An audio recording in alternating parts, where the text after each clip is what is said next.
বাড়িতে কেউ আছেন বাবা? বাবা বাড়িতে কেউ আছেন? হ্যাঁ হ্যাঁ কোন আমি একটা অসুস্থ লোক বাবা, একটা সাহায্য চাবা আছি। আমার খুব অসুস্থ বা শারীরিক অসুস্থ, অসুস্থ সব কিছু বাবা।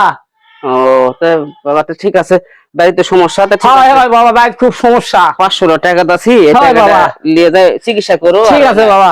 হ্যাঁ একটু A few moments later. তোর ঝোলা মোলা বা টাকা পাচ্ছি 500টা, যাক আজকে কম বাদে গেছে, যাই আজকে বেনশন সিগারেট কিনে কষে খামু। চাচা এই! চাচা চাচা কি আছে বা, কি আছে আবার? তুমি নাই কি- মাত্র, তুমি না মারাত্মক অসুস্থ, তুমি লড়াই পারছিস না, তো তুমি এখন হয় বা। গট গট করে হাঁটছিস। আমি টাকা দিছি ভাই, এই জন্য গট গট করে যাচ্ছি বাবা। বাটপারি শুরু করছি না, বাটপারি করে কিসের ভিক্ষা বাটপারি করে, করবো বাবা? টাকা দাও টাকা দাও টাকা দাও, বাবা টাকা আলু গা ভাই, ভাই, টাকা দিস না বাবা, আর বা। বাটপারি শুরু করছে।